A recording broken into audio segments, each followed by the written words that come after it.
I'm here with Vinitha Watson, the founder of Zoo Labs, a nonprofit organization in Oakland, California. She's also a depth hypnosis practitioner, a consultant, among other things. Welcome, Vinitha. Thank you so much for having me, Laura.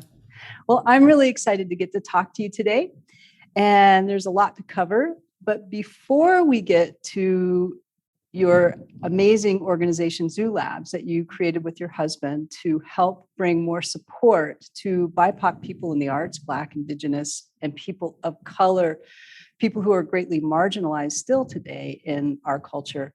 I want to ask you about how you got here. And, I wanted to start with your relationship to the arts and in particular, classical Indian dance. Yeah. My relationship with the arts really started when I was 6 months old. My mom told me that I was singing back to her at that age. And music was something that just filled my household. Because we were immigrants to this country, or my parents were immigrants to this country, music was the way that we communicated, kept in touch, felt the essence of India and being from Kerala. And like you said, at a young age, I started Bharatanatyam, which is Indian classical dance.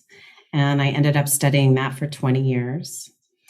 And I was also studying carnatic vocals. And both of those art forms really informed me on so many different levels of the energy that music carries, the ability to channel different vibratory rates, the ability to communicate with people on such a deep and visceral level. And that's really where I started my love for music. And as I kind of grew up, my brothers were playing drums and classical guitar. I was singing. My mom was singing. My dad had no rhythm, but he just loved technology and anything that would play music. So that's kind of was my upbringing to the arts.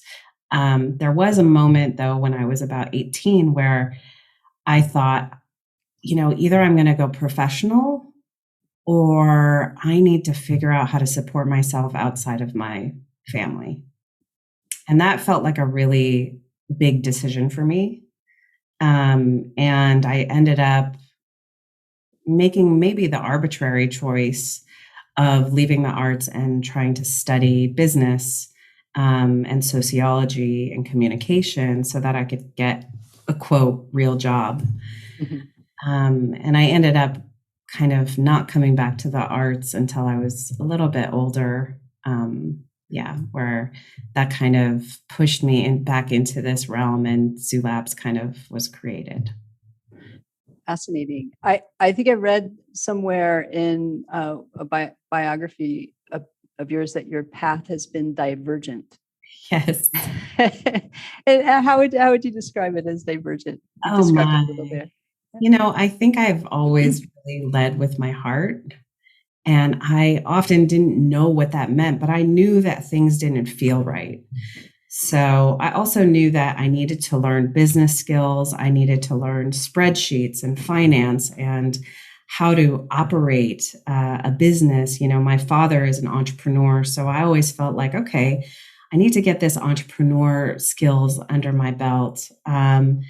I opened the first office for Google in India. And that was the first time that I really felt like, oh my gosh, this is an amazing place to be manifesting with this startup's energy. And the whole ethos of Google was so beautiful to make information accessible to the world, and where it never was before. And I felt like, yes, this is really something that I believe in wholeheartedly.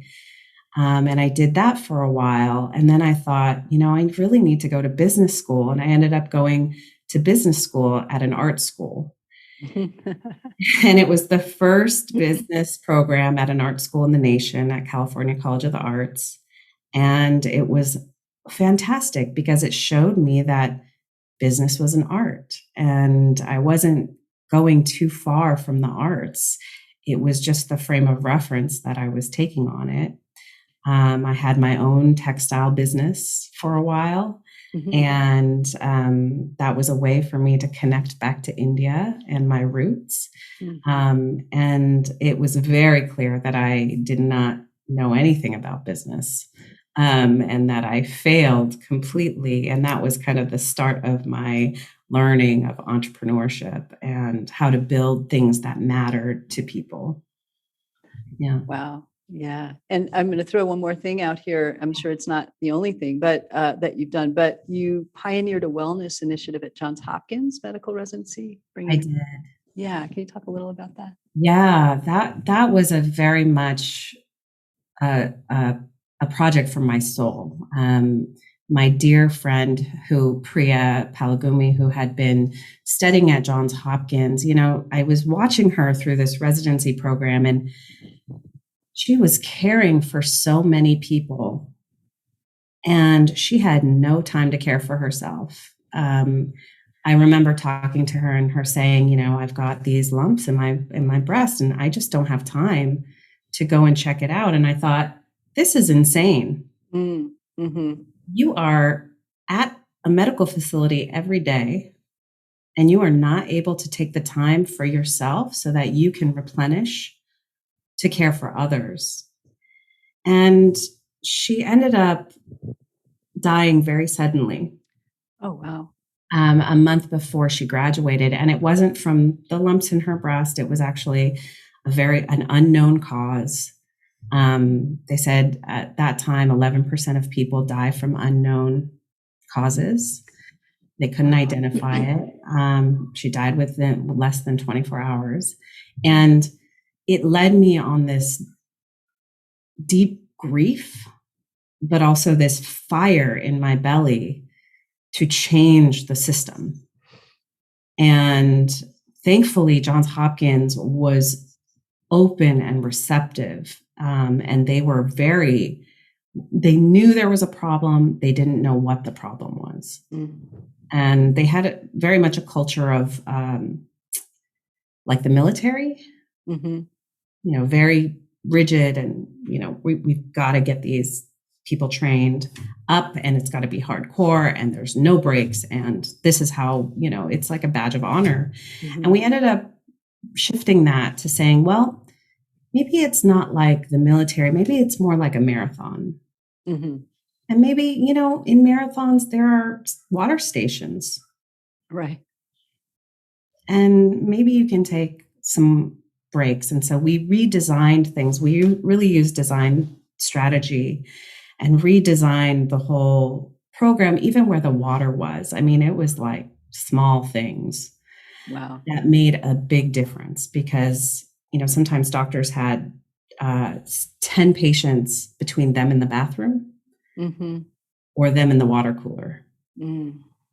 And they would not get there. And so, we pioneered this wellness initiative.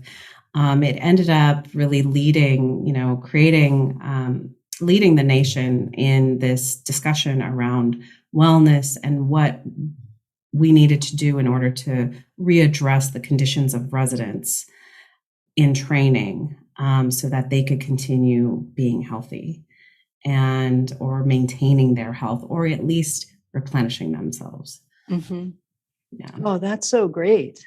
And is it still? It is. It's part of their curriculum. The last time I talked to them, they were even going to incorporate meditation before their rounds. Great. And it is just blossomed to a level that I could never have imagined. And it's really because of the dedication of the staff, mm-hmm. at the Osler residency program. Yeah. Mm-hmm. And it's a testament to your dedication and your vision there. And I think also it's a need. We really have, just gone so far to the other extreme, to this extreme. We offer so much good in Western medicine, and yet it is so limited in another way. And I can't help but think, I don't know that this played a part necessarily, but, medicine is a bit different in India. Yes. There's the Western aspect, but then there are other holistic, Ayurvedic, even homeopathy is quite well incorporated in that. I don't know if that influenced you. Absolutely. I mean, I am the place where my parents are from is where Ayurveda was born. Mm-hmm. And so Ayurveda has played a huge role in my upbringing, with aunties telling me what herbs to take, don't have this, have hot food, have cool food, and making that connection of all of the food and how it can heal us. And, that has been was a huge point of view that I took into the residency. And, and thankfully they were open to it, which was so beautiful. Yeah. I really hope that that's like a sign of a larger paradigm shift, I think it is. I think that everybody wants to do well. Mm-hmm. Mm-hmm. And I think that we are just stuck in these really strong structures that aren't shifting very quickly. Mm-hmm. And we kind of need those forces externally to shift them. And but it's a lot. It's slow. Yeah. It has to come in the right package. Yes. It has to come in with data and business. So. Absolutely, which is why that business part is crucial. Yeah, and there's a theme here with you, which is wellness, spirituality combined with the arts and business. I mean, that's kind of consistent throughout theme in your path, which leads us to Zoo Labs. Yes. And what was the impetus for you wanting to create Zoo Labs? And say a little bit about what Zoo Labs is, if you want. Yeah. So Zoo Labs is an artist accelerator, and we really help artists get to their vision quicker, while serving a need with their music. Mm-hmm. So we're really with the goal of artist ownership, amplification, and greater good. Mm-hmm. And we kind of do that through a number of ways. We have a learning platform where we pull from our 400 mentors to teach classes that are nuanced and helpful, because sometimes business classes can be not very helpful. Right. And these are all tuned to artists. They're all about design and thinking about and kind of aligning your intention with outcome. Mm-hmm. The other way that we support is we give out $250,000 per year in unrestricted funding to BIPOC-led music projects in the Bay Area. Fantastic. Yeah. And that has been kind of a pivot for us. We're really excited about it. And we really felt like we needed to get money into these artists' hands so that they can accelerate their projects. Mm-hmm. And we also plug those artists in once they get that funding. We plug them into a community we've built over the last 10 years of all of these artists who are building projects and thinking about their projects in this way so that they can kind of help accelerate each other. And there's been a number of people crossing over and collaborating on that level. And so that's been great. Yeah. Wow, that's exciting. And how are you seeing this changing the lives of these artists? Like, how are you seeing it manifest? I think we really underestimate the value of people saying you're on the right track. Mm-hmm. Mm-hmm. And here's some resources. Mm-hmm. The lives of many of our artists have changed. In fact, over half of them have seen a rise in their income. Mm-hmm. 3/4 of them have gotten external funding. They've employed on an average of 10, contractors or employees. So we've seen kind of an increase in this kind of behavioral shift of being more entrepreneurial with the art. And we've also seen that audiences are loving it. The reach of our artists are over, it's in the millions. And so all of our artists are really kind of becoming leaders in this way, and supporting themselves. But I think the biggest shift that I've seen is that artists feel like they have a space to come and nourish themselves so that they can go back out and continue to serve. And that has been really important for us. Yeah. Yeah. Well, I remember when you invited me and Isa the first time to participate in the mentorship part and to offer a class. I didn't know much about it or much about you, and you were very clear that the spirituality aspect of the arts, which is what very near and dear to my heart, would be interesting to folks. And I was like, I don't know. Are you sure? and we've since done this project, which I'm so happy to be part of. And we're so happy to have you. And I think you're you are bringing, you're a force in that. And you're like, absolutely, this is part of it. This needs to be part of it. And people get that this is part of it. And so, so I was happy about that. And if you want to talk a little bit about that. Yeah. I mean, I think, I have this saying that we can't have equity until we have internal equity. And I think that there is, a lot of the mentorship that I had been doing in the past 10 years had been helping people remove their own obstacles, obstacles that might have told them that they couldn't get to success, things that were undermining them. They would have the best intentions, and then somehow, not for any fault of their own, because of racial trauma or inequities or just not having spaces you could trust, it would kind of crumble.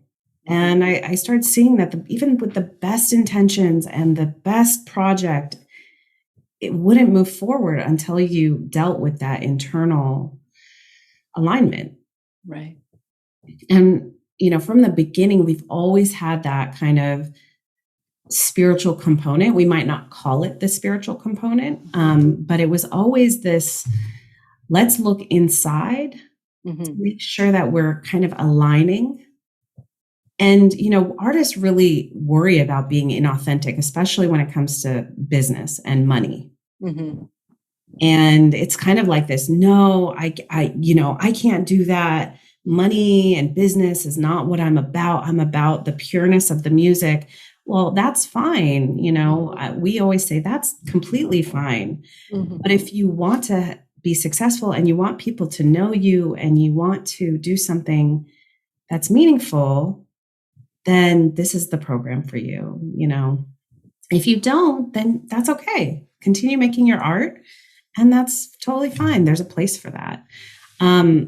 But that internal piece, we do a lot of team dynamics work, because we feel like, without a team, you can't, this very well. I know this very well. Without a team, you are nothing. Right. It's like, can't do anything. So we do a lot of team dynamics, and within the teams, we look at people's strengths. We've always focused on positive psychology. And we've always said, like, your strengths can undermine you sometimes. They're out of balance. Yeah. And we've then looked internally, and it has been this, I would say that without us saying it, a lot of artists have said that this has become their spiritual home. and that it's put them on paths that they can feel the energy when it's all aligned and they're kind of in their flow of service, where it's replenishing them as well. So yeah. Yeah. Oh, that's great. And it's so important. It's so key. And it's so helpful for artists and to have someone talking to them about that and having it be out in the open and something that can be talked about and understood. What are some of the other kind of internal blocks that you're finding are common for the artists that you're working with? There's a lot of doubt. There's a lot of insecurities that people are not good enough or that they're not meant for this power. There's a lot of inability to step into one's own power. There's what else? There's just a lot of trauma and pain. And people are transmuting it. This is the wonderful thing about artists, is that they're transmuting a lot of that through their art. Right. Through they're using that. But the one thing I would say is that sometimes artists feel like they need to be in this really negative, downtrodden state to make good art. And I think that is a myth. And it's a cultural myth that we reinforce over and over and over. And it's so damaging. Because there's a lot of art in the world that gets made when people are not down and out, that we don't celebrate. Right. Well, those are, two universal, I think, at least universal culturally, universal issues that you brought up. One is the feeling of somehow not being in integrity in some way to receive money, to receive payment for your art, or it somehow pollutes it in some way, or pollutes you in some way. And this things needing to be hard for the artist. Those are really are across, all cultures and cultural, ethnicities and everything. That really dominates. And I think it leads to, what I found, I've always felt drawn to wanting to help artists. I mean, being an artist myself, I wanting to, help artists who I saw.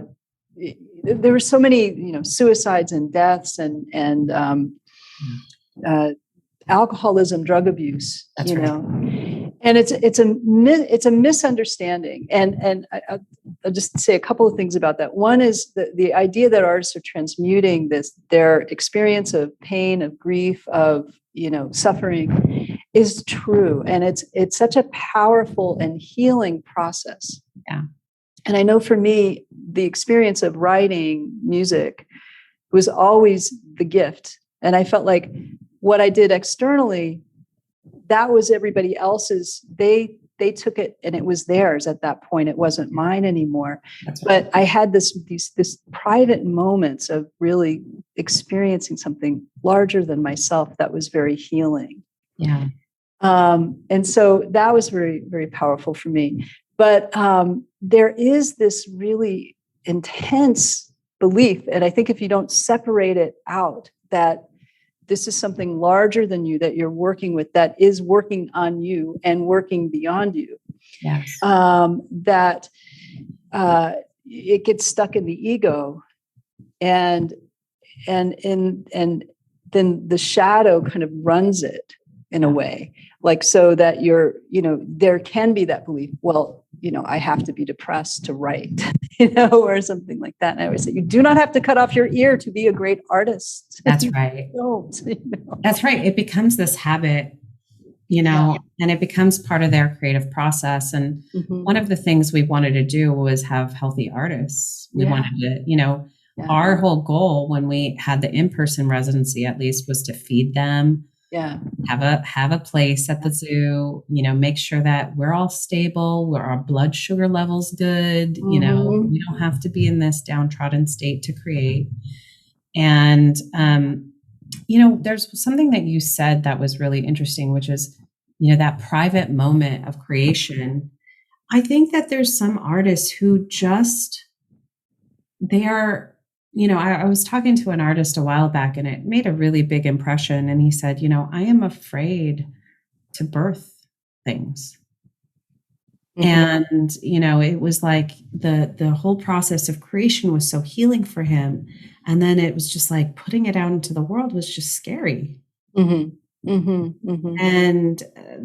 that is what we see also is like, we take it down. Like, why don't you create something smaller and put it out and just test it and just see, and small steps. And we kind of, so that it's not this huge thing. And we've, the reason why we created Zoo Labs was because I was seeing artists who, like were spending $10,000 on an album or $20,000, not having any plan at the end of how to market it, how to get it out. And that was shocking to me. It was like, well, you're putting all this investment in, and then what? Right. And the idea was like, oh, well, someone will just find me. Well, no, that actually doesn't happen, And, we joke internally that like an overnight success is 10 years of hard work. Longer. Yeah. Longer, Right. It can be longer.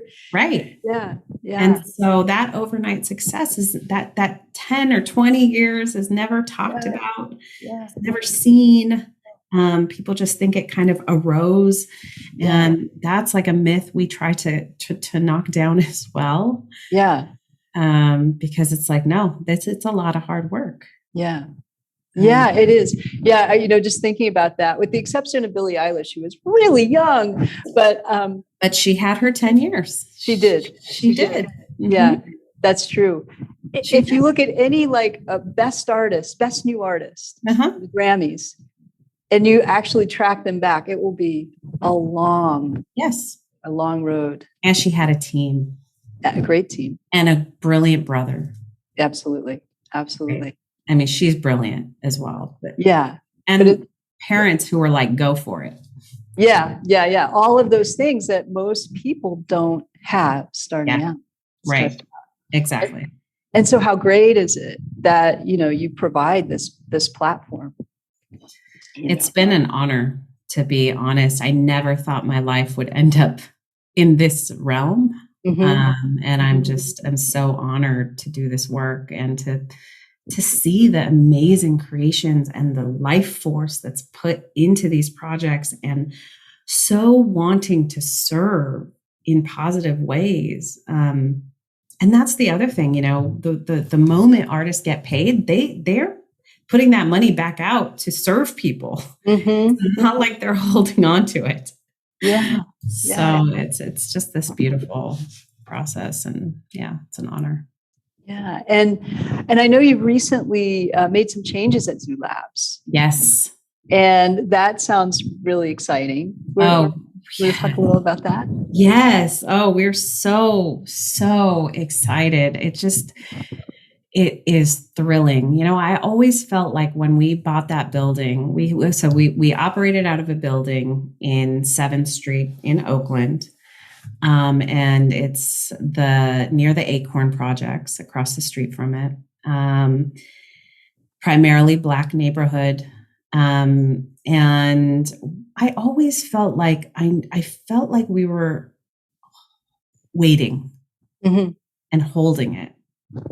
And as we developed this program, it felt really good. Like, yes, like the community loves this space. And I've always felt like, as a side note, land has always just driven me. It's always like telling me what to do, which is great. It like knows. Yeah. So we had a project that came in about 7 years ago. It's called Electrospit, and it's run by a husband and wife team, Bosco Conte and Maya Conte. And they created a tubeless talk box that you wear. And if people don't know, it was like used by Peter Frampton, Zapp in California Love. And it's originally, it is a tube that connects into a synthesizer or a guitar. And Bosco had already been known as kind of a talk box king. He was already well established in working with a lot of artists, but the revenue just wasn't always there. And so that's the other myth that we can kind of break down is, artists that seem huge, the revenue streams are not predictable. Yeah. And so, and that as well, right? So, so we started out 7 years ago, creating this talk box, doing some prototypes. Fast forward, Stevie Wonder has worn it for the 50th anniversary of Sesame Street. Wow. David Guetta has used it. P-Thug from Chromeo. He's used it in the #1 song. It's the Billboard hits with Dua Lipa. Wow. Levitating. And Bosco is on there with his Electrospit. So, and through the pandemic, what ended up happening was he was going to manufacture the Electrospit in China. China shut down, and he ended up manufacturing at our space. Wow. And he started using that as the warehouse manufacturing space. And it felt like at that moment, we were kind of already energetically, it was kind of becoming his space. And with the help of a couple different organizations, Bosco has decided to take over the space, to buy the building, and to create what's called the Black Music Entrepreneurship Program. Oh, great.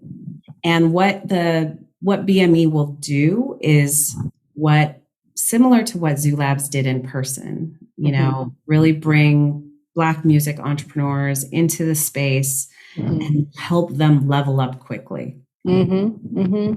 And we are just so excited. So Zoo Labs will continue to be part of this ecosystem, but we now have one of our artists really anchoring that building. And 7th Street is going to become a Black owned corridor again.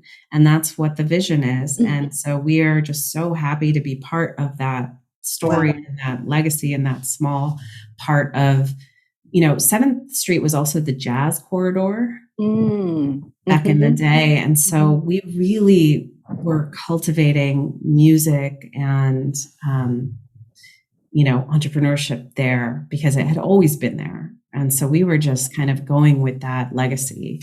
So we're excited. The energy is just, yeah. That is really exciting. It's a real accomplishment. And it's so important because it's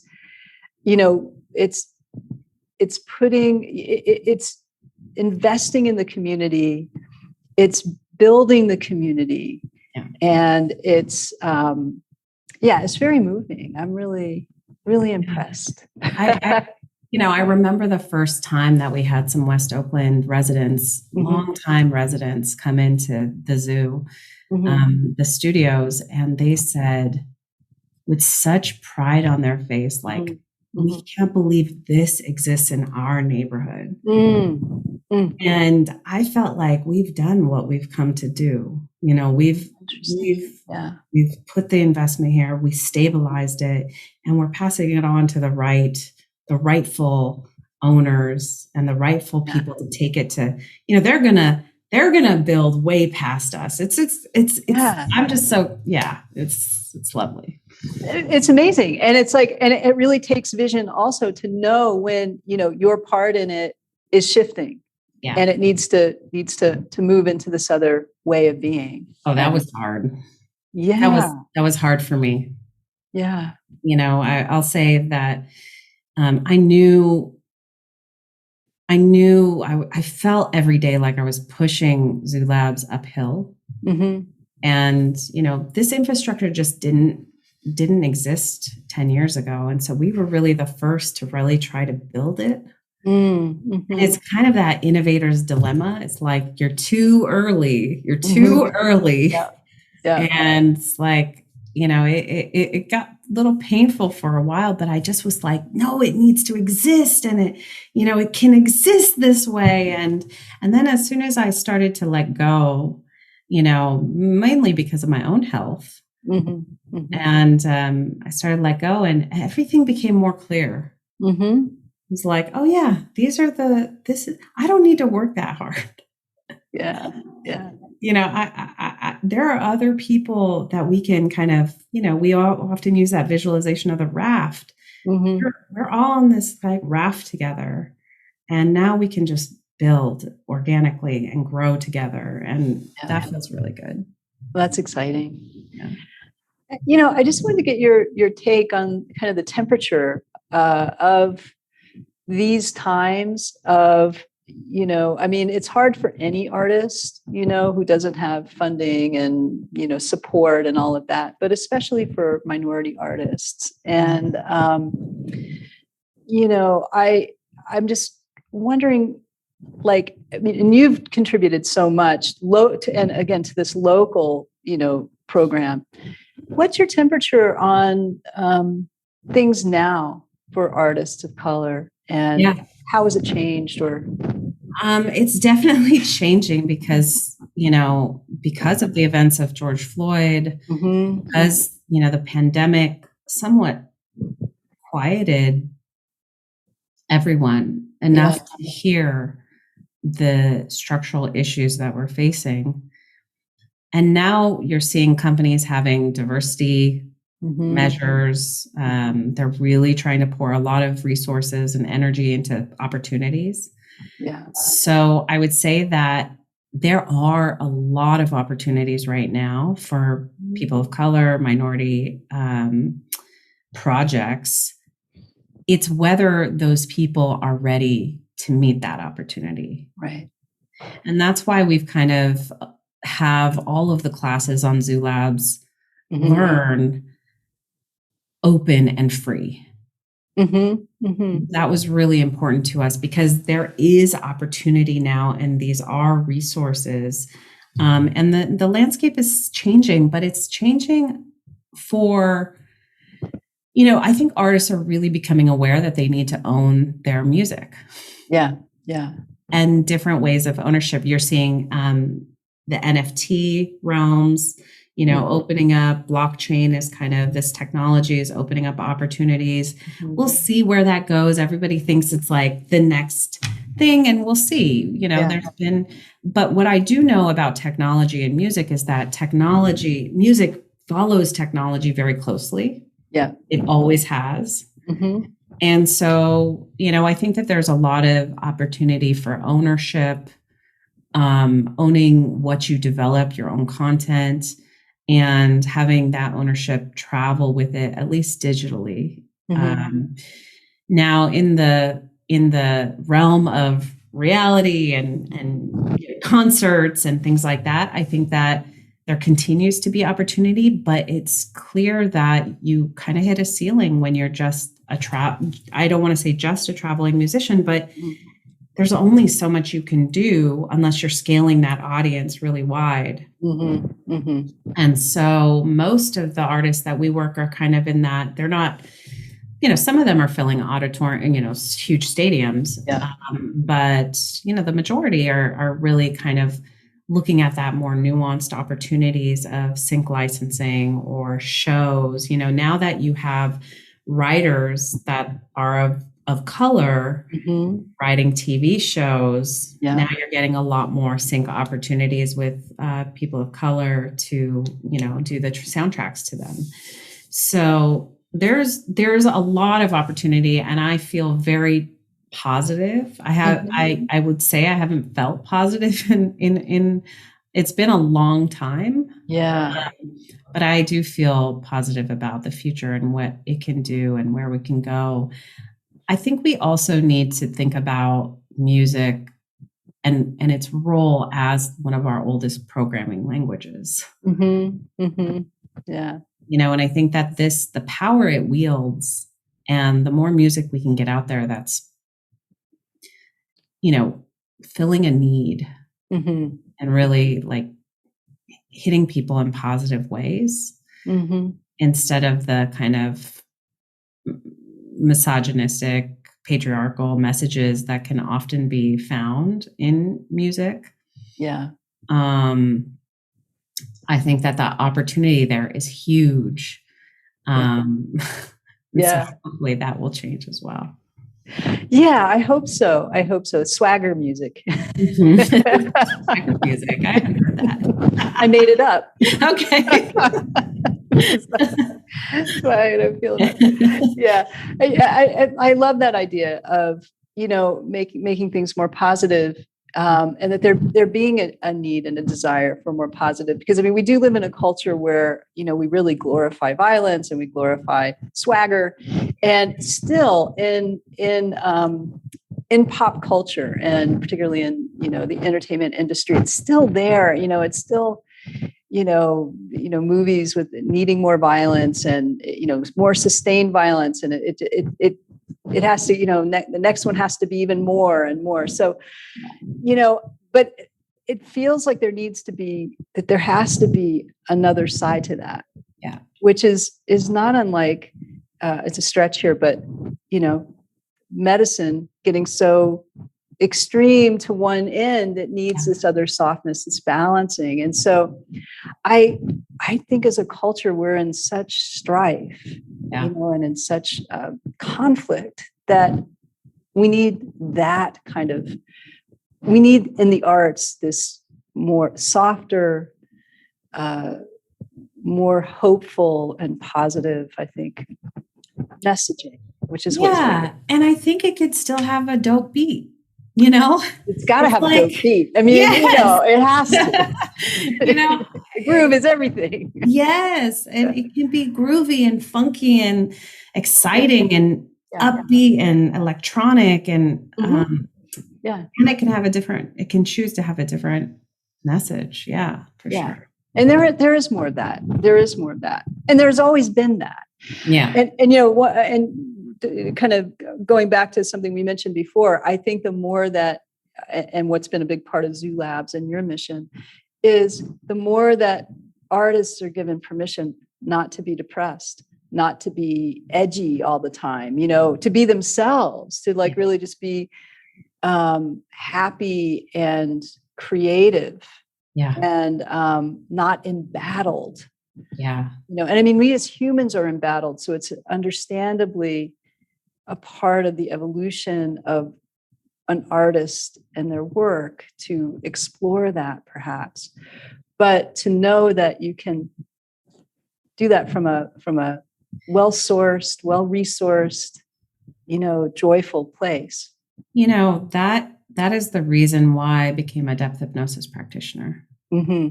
Because we don't have enough mental health services for artists. And I just kept feeling like they need more support. Yeah.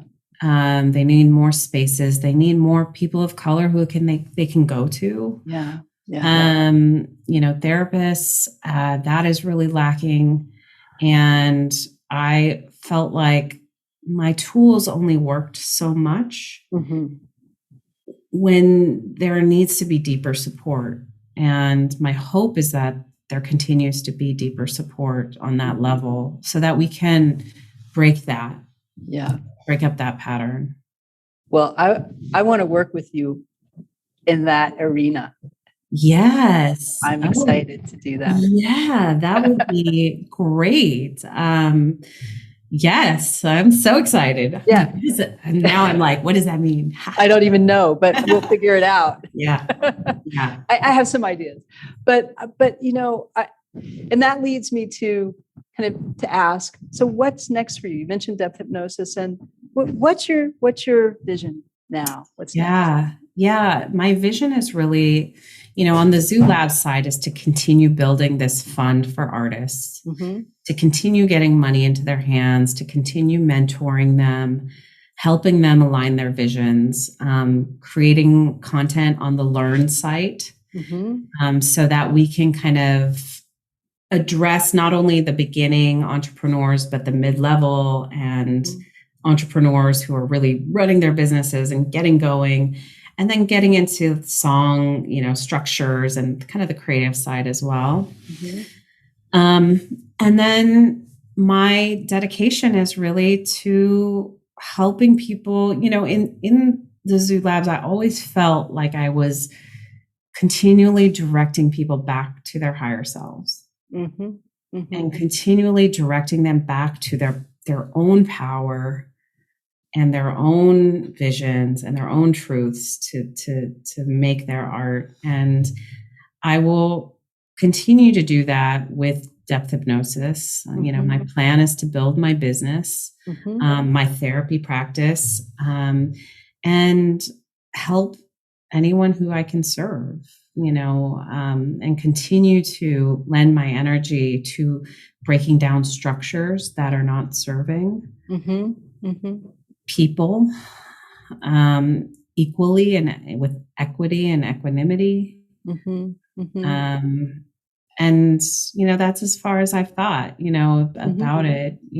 I want to, I'm waiting for things to, like I always do, like lead with my heart and see where it takes me. Because I could have some, in the past, I've always had a vision, like, this is what I'm going to do. And now I'm open to where I'm needed. Yeah, that's great. That's great. And it will come. The vision will come. It'll be clear. Yeah. It continue. It always, my experience is it tells you what's needed. I've had this feeling for a while that there's something that is percolating to be birthed again. And I don't know what it is. I don't know if that's a book. I don't know if it's getting my PhD. I don't know if it's a retreat center. I don't it's kind of all of those are on the table. So we'll see. Great. Well, Vinitha, it's been such a pleasure as always. And I'm so glad that we finally made this happen. Absolutely. Thank you so much for having me. I really appreciate it. Thank you.